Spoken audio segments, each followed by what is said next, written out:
On today's episode of Survival Dispatch News, we're joined by Dr. Jennifer Stankus.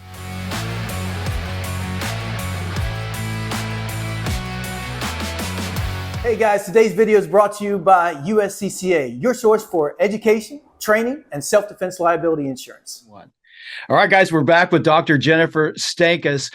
This woman has so many life experiences, titles, jobs, and so much cool stuff going on in her life. It's such a pleasure to have you, Dr. Jenn. Thanks for joining us. A doctor, a lawyer, an expert witness, a television producer. What did I leave out? Ex-cop, military ×2, airborne. All that. Dang, man. Thank you so much for coming on with us. We really, really appreciate it, Chris. This is really an honor for me. Dr. Jenn and I, we chat back and forth on social media. We just haven't been able to really connect. And so thank you, Survival Dispatch, for making this connection, right? It's everybody wants to be part of Survival Dispatch. We hope. I'm just joking. Well, thank you so much. Chris has a ton of questions for you. I'm going to interject every now and then because I know a little bit about you as well, but I'll let you kind of lead us off, Chris. Well, actually, I'd like to start with your background in survival and then kind of dovetail that into your experience on Surviving Man, where you put some men twice, 3 times your size, half your age to shame. So like I said, offline, I'm sure that was good for some people's egos.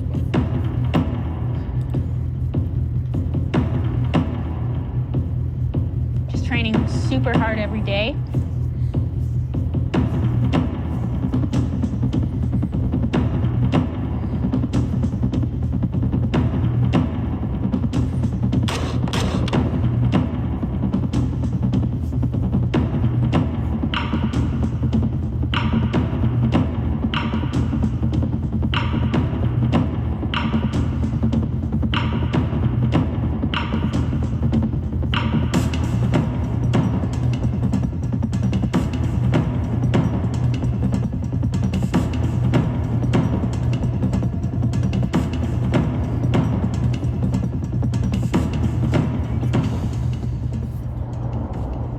Why don't you just start with your background, your training in survival in particular? Well, it's always just been an interest of mine. I was kind of an introvert growing up in Colorado, and I loved to do backcountry stuff by myself. So, I learned to climb and mountaineer and learned how to, build shelters and fires and just whatever on my own, just because I thought it was fun. But then, just all of my training in the military and law enforcement, and again, just my interests. I've always taken a keen interest, especially, I'm not a big person. I'm 5'5", 112, 114 pounds. And I always thought that it was important to be able to take care of myself. So, when I was in law enforcement, I took special arrest and control techniques and just read everything I could about street survival and all of that. So it's been kind of a lifelong study for me. Man, that's really interesting. So how did you end up on the first season of Surviving Man? Was there like a call for people to apply, or how'd that work? Yeah, so I was a member of Front Sight, if you know what that is. They're no longer in business, but the owner had sent out a membership-wide email just saying, hey, if anyone is an expert in weapons and, wants to be on the show and shoot, and it's like, COVID time, I want something normal. Ammo prices are through the roof. And I'm like, wait, you want me to go like do PT and do crazy stuff and shoot guns and like, I don't have to pay for this? Like, sign me up. Like, I'll even pay. So I submitted my little video, and I was in my doctor garb in the emergency department, and I was just like, hey, I'm a 2A proponent and I love to blow shit up, and if you'd have me on the show, that would be awesome. Sorry about that. the reality show application process, I've been through that as well with that History Channel show Top Shot, and there was actually there were a ton of people applied for it. And I know they start up with my situation, started with large group, narrowed it down. Do you know how many people actually applied to be on the first season of Surviving Man, and how was that process of whittling down to the final competitors that you were a part of? Yeah, I think I want to say there were about 600. Wow. I mean, it's a lot, but it's not. I mean, this is the very first show from American Stories Entertainment. And so, not a big name. They're just kind of getting into the entertainment industry at that point. They've done a lot since, but yeah, still about 600 people. And apparently, just with my background, they're like, we want her. Yeah. Right on. Awesome. So as Chris mentioned, man, you kicked ass on that show. You must have been, obviously you were very physically fit. What kind of training regimen do you go through with your physical fitness? Well, a couple of things. So, I mean, I am all about fitness. I always have been. I was second in the world in BMX as a kid. Competitive, like I wanted to go to the Olympics in skiing. Like I've always been very athletic, and I remember even I was 5 years old and I had dreams of going to the Olympics, and I'd go out for like a 5-mile run or whatever. Wow. But I fitness is just a part of my life, and I think it's an important part of survival. You're only as good as your mind and your body in survival. So I lift a few times a week, but it's mostly body weight workouts. And it doesn't take long. You can do, like I do this body weight workout regimen from an ex-SEAL trainer. And I actually got that when I found out I was on the show. I was like, oh man, this is SEAL. So I assume it's going to be something like that. So I'm going to train like him. So, even doing like 25 minutes a day of body weight workout is amazing. And then just eating right and then staying active, going for hikes or runs or whatever. But it's pretty much a daily part of my life. Yeah. Awesome. How often do you go to the range? So that's been an issue. So I split my time between Washington State, which is very liberal, and Nevada. And Washington State, we had a range, but it was like 2 hours away. You can't spend 4 hours driving and then go to, that's just not realistic. And then in the rain, it's just not as much fun, and restrictions on what you can do. Well, we found a great range here in Nevada. I can use drone to film it. I can set up any course I want, but it was like closed to membership during COVID. So the only range time I had for like years was a few times out at Front Sight. And thank God I had enough background in weapons and such that I did okay on Surviving Man.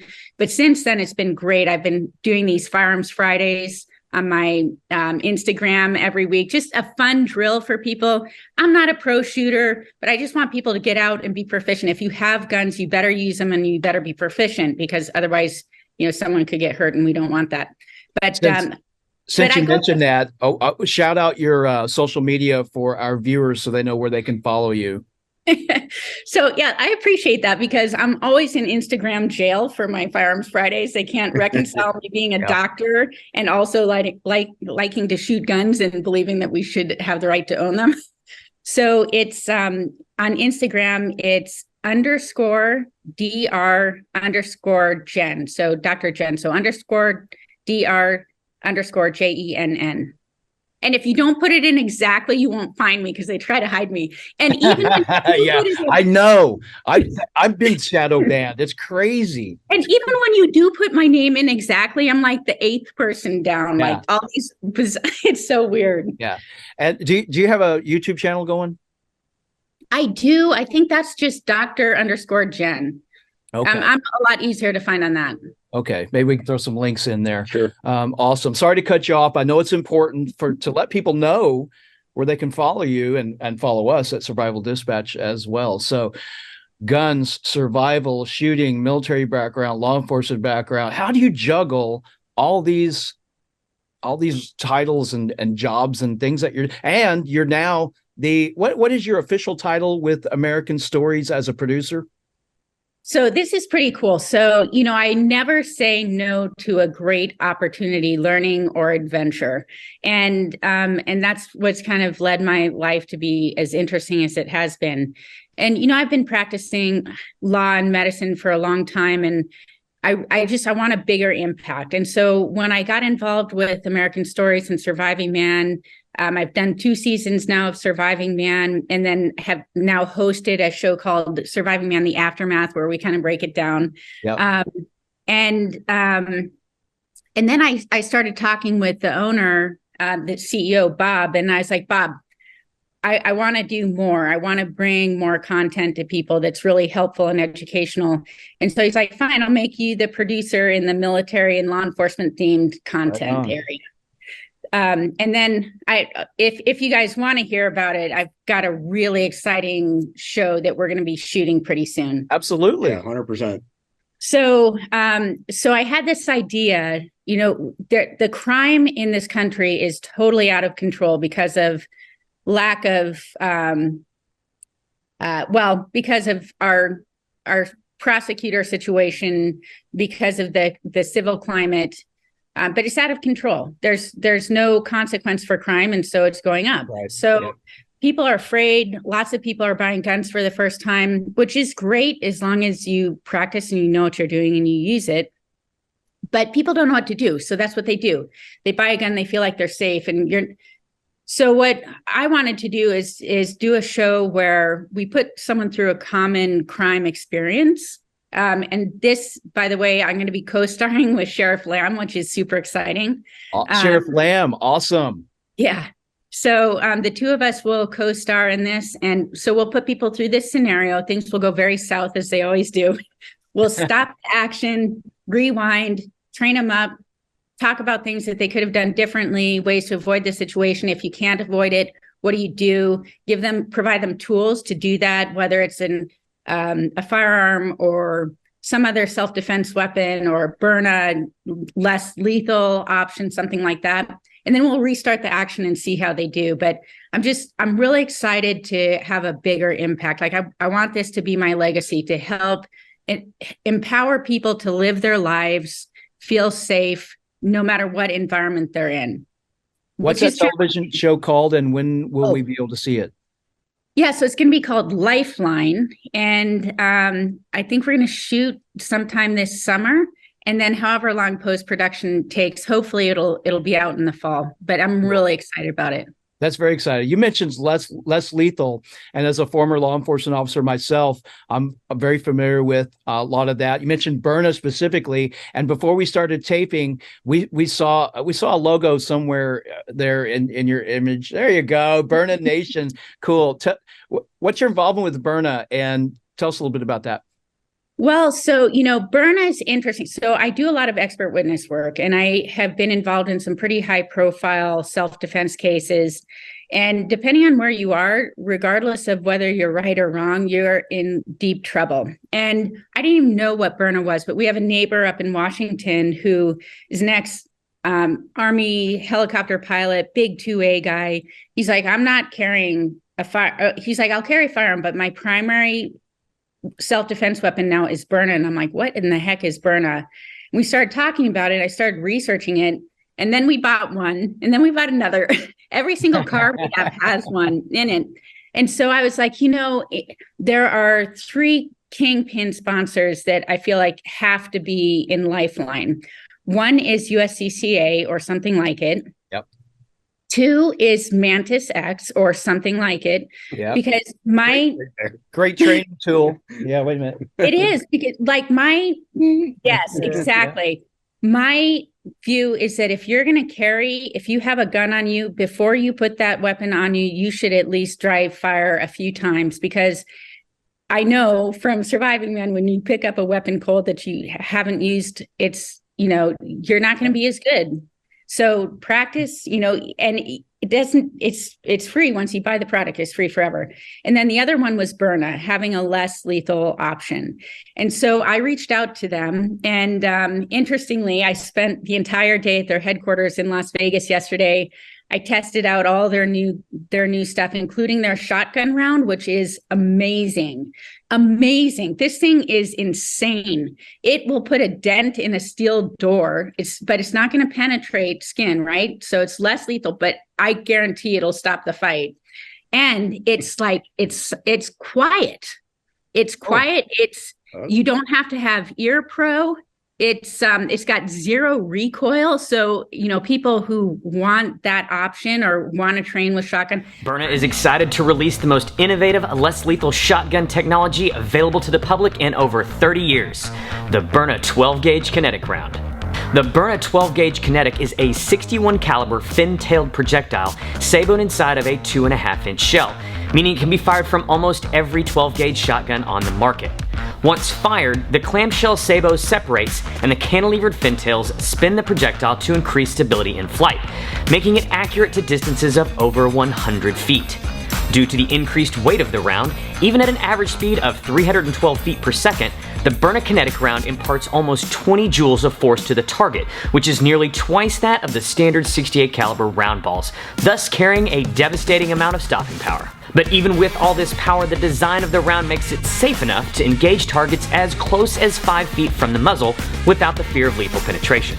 One of the best parts about shooting the Byrna 12-gauge rounds is that they are quiet enough to shoot in your own backyard. While a normal shotgun is over 160 decibels, the 12-gauge is less than 115 decibels, making it quieter than a cap gun, a leaf blower, or even your average squeaky dog toy. So if you're one of the over 30 million shotgun owners out there, it's time for you to put the most capable, less lethal 12-gauge round ever produced in your side saddle so that if the time comes, you are prepared to defend.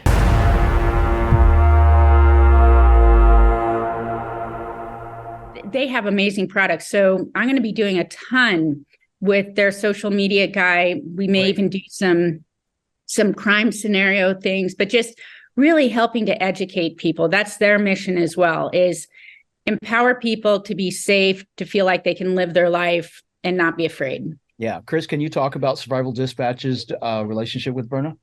Well, I mean, I'm pretty fond of saying there are no coincidences. So Right. we had a little snafu on our e-commerce that got Byrna's attention, and they sent me an email, and I replied back to it, and we had made a mistake. So, we have our developer correcting it right now, but that opened up a conversation with a bunch of other people at Byrna. Next thing you know, Luann, who's in charge of their business development stuff, ends up in touch with me, and I have a meeting with her later this afternoon, and had no idea that you were already working with them. It's so for our viewers, bottom line is gear.survivaldispatch.com. You can buy Byrna product absolutely through Survival Dispatch as well, endorsed by Dr. Jenn Stankus. Absolutely. And I'm not paid, by the way. Like I will do anything for this company because full disclaimer. All right. Yeah. So one of the other things that they gave me yesterday, just for, coming in, spending the afternoon and doing some social media stuff with them, is they make that backpack that, and I should show it to you, but you basically, it's just a quick deploy with one hand. But what's interesting, so it's got the body armor. You can quickly tie that around your back, this, Velcro stuff. But you've got your kit right there. It's the only backpack that's got the kit. So, you pull it over, you've got your Byrna there, you've got your regular handgun. It's like the perfect bug out bag. Yep. And for me, because I can't bring a weapon onto the military base where I work, I can bring that projectile launcher. And there have been a couple times, in fact, there was one day we had a crazy employee. You don't get any of those in the federal government. He was threatening to come back and, quote, take care of things the next day. And I'm like, damn it, I work the next day, And I'm like, I don't want to be here. So I brought my Byrna with me that day. But this is going to be the bag that I carry, because I can conceal carry, have body armor. I mean, this is like the perfect thing. You can have like a stop the bleed kit in there. It's just like the perfect bug out bag. I'm just so excited. I couldn't believe it. It was a really nice gift. I'm really grateful. I haven't had my hands on it yet, but I've seen content on it. Looks really, really awesome. Maybe we'll be able to do our own version of a review on that particular bag. But small world, right? With these relationships with the weapons and less lethal and survival, and just really, really, really cool stuff, right? Well, and American stories. And we obviously. Go ahead, Jen. No, I was just going to say, one of the other things that both me and my husband are really big into, there's this negative connotation with the word prepper. Like, why? do you want your neighbor to be someone who's got food when there's like no food? Heck yeah. Right. Stuff like Yeah. that. I mean, like an EMP comes and takes stuff out, like you need cash, like there's just certain things that you need anyway. So we are totally into like the food preparation, making sure that you've got, water, food, heat, and cash, money, and things that you can trade for, stuff like that. So I'm like all about your whole concept and your whole show. And I'm just really grateful to be here. Yeah, I think a lot of people's connotation of a prepper is somebody wearing a tinfoil hat, conspiracy theorist, those sort of things. And I mean, you can call us conspiracy theorists, but we've been right on pretty much. I was going to say a lot. And, a lot of things. Just give me a second to back up here. So speaking of EMPs, There she is. have you ever seen a Faraday bag this big? That's a Faraday. No, that's incredible. It's the size of a hockey bag. It's for crying huge. out loud. These guys off-grid Trek out of Ohio sent it to us. The idea being is that you could put a portable power station and solar panels in it. Wow. So when you have an EMP, you still have a way to generate electricity afterwards. And You crazy prepper, you. I'm just going to say one thing. Like when stuff hits the fan someday, and there's a good chance it could, right? They're going to be so grateful for us in this country. Things are going to turn around because we're going to be the only ones who have this stuff figured out, Yeah. Next time one of those Chinese weather balloons floats over us and blows out our power, we'll be a lot of grateful people. And right? the difference too is that we'll still help everyone. Yeah. Like we don't discriminate, Nope. No, That's right. Exactly. So, Jen, where can people go to see Surviving Man, Lifeline? How do they get access to those shows? So super exciting. So we've been waiting for Surviving Man season 2. I'll just give you some teasers on that in a second, but that comes out. We have a special watch party that you can sign up for at www.americanstories.tv. I think it's / either party or watch. It's if you go to American Stories social media on Instagram, you'll be able to find it. And then if you sign up to be a fan on American Stories TV, you can get a special preview next Friday, or just watch it next Saturday when it comes out for everyone. And what's really cool is, I'm sure that a lot of your viewers are familiar with the Pursuit channel. Yep. So Surviving Man is this fall, or this, I guess, third quarter, whenever that starts. Surviving Man's going to be the show right before Ted Nugent's Call of the Wild show. So so that's going to be pretty cool. And then I'm sure that Lifeline will be on that as well. So lots of places to watch it. And you can stream season 1 now, just on their website. So it's pretty exciting. Yeah, I've met Uncle Ted a few times. Lucky. Got to attend some NRA national events because of a connection that I had that was on the board. So he's an interesting character, and I grew up listening to his music. So I like Ted Nugent. He's pretty cool. A few years ago, back when I was still a full-time professional mounted shooting competitor, I had a podcast.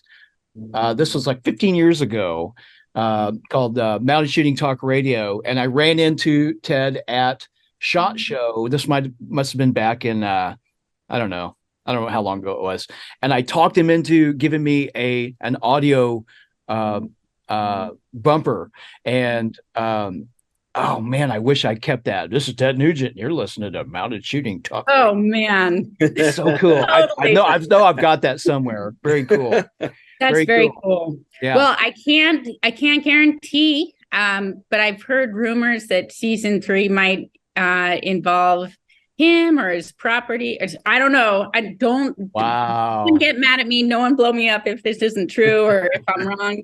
Cool. I want to know where I can apply to be a production assistant for that season, Dr. Jenn. So you send me a link and I'll drop my resume in there. Okay. I can hold cue cards or whatever. It's so funny. Well, Surviving Man. So Surviving Man season 1, if you've seen it, Yep. honestly, I'll tell you what, like I am totally physically fit. And I was hoping it was going to be like Navy SEAL Hell Week. You know, they drop you in and you're like going 24 hours a day for a week. I mean, they were long days. They were like, 14, 16-hour days. But like as a doc, I'm used to this. And so I was just like, whatever. But this second season, the PT test was crazy. And they're like, oh yeah, you're going to be in the water swimming with alligators. I'm like, whatever. Like you guys are trying to scare me. So I come out of the water and I see a friggin' gator. And I'm like, there's gators in there. And they're like, well, we told you there were. You guys are trying to kill us. I never saw so much crab walking in my life as I did on season 1. OMG. You guys. It's worse. It's What? worse. No yeah. kidding. Oh my gosh. So on the opening of Surviving Man Aftermath, I talk about that PT test. I've been in law enforcement, military. I'm a huge, like national world level athlete. I have never had a PT test like that. Wow. Can't wait to see it. And that was just the start, right? That's just the start of the day. It didn't end for another like 10 hours of all sorts of crazy stuff. That was day 1. So we have a bunch of mutual friends and connections that are tied back to Bob Safale and American Stories TV. And we sent some promotions out to our email list a couple weeks ago for American Stories TV. So it's a small world again. But did I hear correctly that season 1, the entire season was filmed inside of some very short period of time? Was it like 7 to 10 days or something like Yes. that? Yeah, that's crazy. Yeah, No kidding. Same thing this year. But this year was just outside of Savannah, in the swamp. Yeah. We're a couple hours. Yeah, we're a couple hours Alligator. south of there right now. Yeah. I think if I'm not mistaken, aren't there some teaser? Isn't there some teaser video leaking out there somewhere on social media on that? Because I think I've seen some. Oh, and I'll just say, like, I love all PT except for one thing. The What? SEAL log training. I'm a little person, like this big, like that was horrible. And it just went on forever, hours, up and down tree stands, like around. I mean, it was through thick forest, through the water. I mean, it was just unbelievable. Awesome. I was like, so in my mind, the way I win and the way I kick these people's butts, I'm not the strongest person, but my mind is pretty strong, and I never ever quit. Like I'll have to be dead before I quit. And so in my mind, like if something is uncomfortable, who cares? As soon as you stop, it's going to be over, right? So, you're in a plank and you're at 24 minutes and you're like, I don't even think about it as uncomfortable, because as soon as the last person drops and you stop, the pain is done. So like, I think that people can endure way, way, way, way more than they think they can. Yeah, it's a lot of it's mindset, isn't it, Dr. Jenn? And I'll brag on Chris as a world champion bench press guy. I've been a professional athlete much of my adult life as a professional competitor, and a lot of it is mindset, getting your mind right. You got to have the body to go with it and the fitness, but this up here is a big deal. Huge deal. Yeah, I saw when you were reaching for that EMP protector thing, I saw. Oh, he's got his tickets to the gun show for sure. Yeah. I was like, damn, man, he's got some arms on him. and I think we're probably the three of us around the same age. And for our viewers, if you're a young person and you're watching this and you are not physically fit, it gets a lot harder as you get older, doesn't it, Dr. Jenn? I can tell them that for sure. Totally. Yeah. And the other thing that I'd say is all you need are some running shoes and your own body to be super fit. That's right. That's all you need. You don't need a gym. There's no excuse. Oh, well, the weather's no, it's just, and all you need is half an hour a day. Yeah. And that brings up a really interesting point for our viewers. We are survival dispatch, and there are a lot of things it takes to survive different circumstances. But if you're not physically fit to begin with, everything gets a lot harder. And Can you give me just a 30-second elevator pitch on the slightly chubby, overweight guy that is into prepping and survival and shooting and guns and self-defense and primitive skills? But what would you say to somebody like that to help them just get over the fence and turn their life around a little bit to be better physically fit and more healthy? Well, I can do it in one sentence. Chicks dig it. I like that. I like that. True story. So here's some irony. One of our top influencers, his name is Jason Sawyer. He was a strength and conditioning coach at USC for years, and also a Navy SEAL strength and conditioning coach. Yeah. So when we were discussing the fitness side of survival with him, he said, man, if you want to tank your videos on Survival Dispatch, start talking fitness, because people will tune it out. So he has a really interesting way of working the subject into a video on another topic and just kind of dropping it as pearls of wisdom, something for people to think about, whatnot. And ironically enough, we had not met him before we acquired Survival Dispatch. Lo and behold, he's our neighbor in the middle of UFE nowhere in Morganton, Georgia, in the Blue Ridge. Yeah, I'd love to meet that guy. And so we ever since, we acquired Survival Dispatch, we've had the opportunity to spend a fair bit of time with him. His wife and my wife have become friends and whatnot. So 3 weeks ago, they went camping on a Friday night with all the kids, took virtually nothing with them, just very little stuff. Like his shelter was his poncho, and it wasn't a military poncho. It was just like a, off the shelf commercial one. And then the next day, himself, his friends, and his kids and their kids that ranged in age from 8, 9, 10 years old walked 14 miles home in a get home simulation. And love it. He's doing an amazing job for his kids.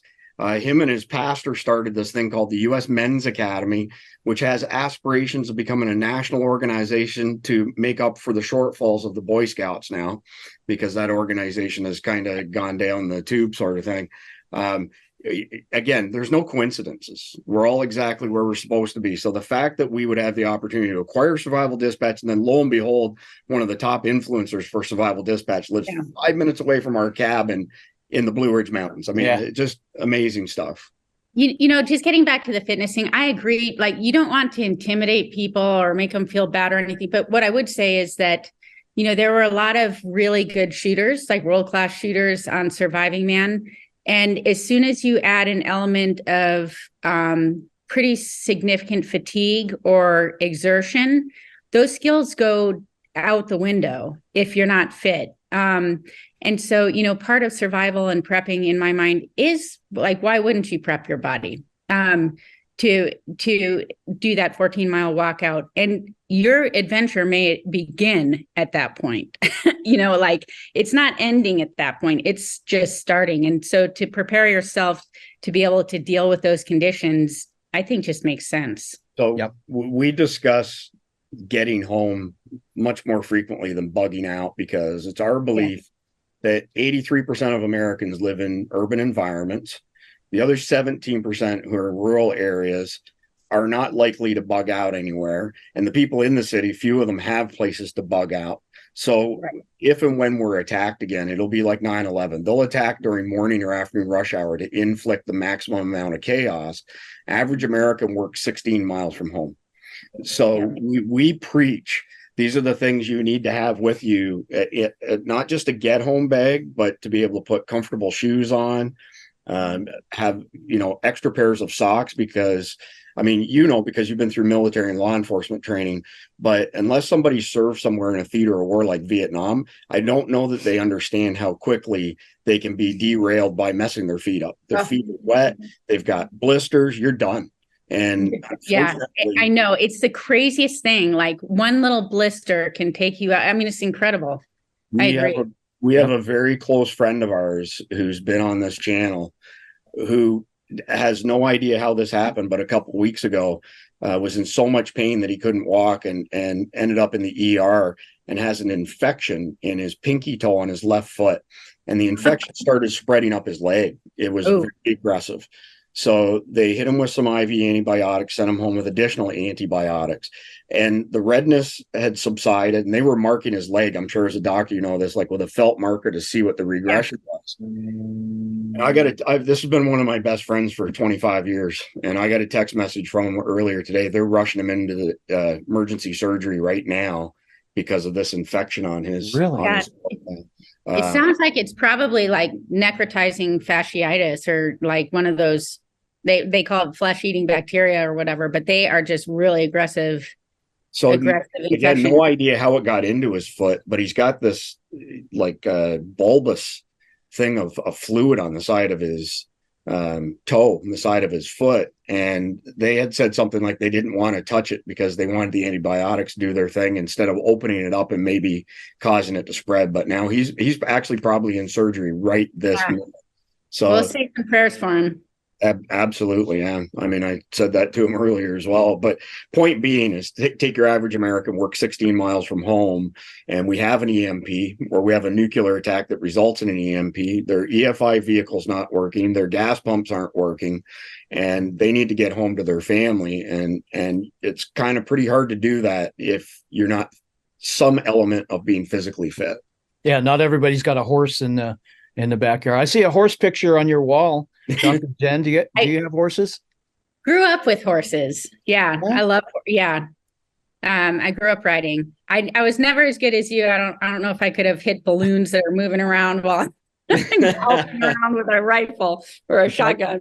You probably surprise yourself. I think it's like riding a bike. We never forget those skills. Yeah, exactly. Yeah. All right, Jen. Well, listen, we really, really appreciate you coming on Survival Dispatch. Hopefully we get a chance to do it again. I would love to. This is seriously right up my alley, and like it's so important for people.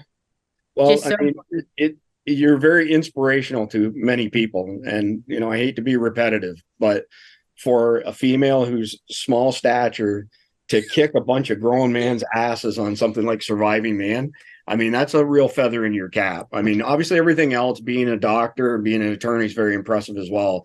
But I'm telling you straight up, you know, I'm 54 years old and I've had a bunch of surgeries and I'm nowhere near as good a health as I should be, or I used to be in the past. I don't think I want to go head to head with you on Surviving Man. I don't think I would either. Yeah, just to be clear. Well, I appreciate that. Okay. And I do have to say it is kind of fun for me just because, you know, I mean, you guys don't have this experience, but you know, being underestimated, I don't say anything. I just show them what I can do. That is so awesome. Yeah. All right. Thanks again, Jen. And I'm sure we'll get you back on the channel again sometime soon. And we'll let our friends at Byrna know this afternoon that we had a good conversation with you today. Excellent. Yeah. Excellent. We'll post your links so people know where to find you guys and American Stories and all the cool stuff that you're involved in, and hope to see you again soon. Definitely. All right, guys. Have a great day. Likewise. Thank you, Jen. Thanks.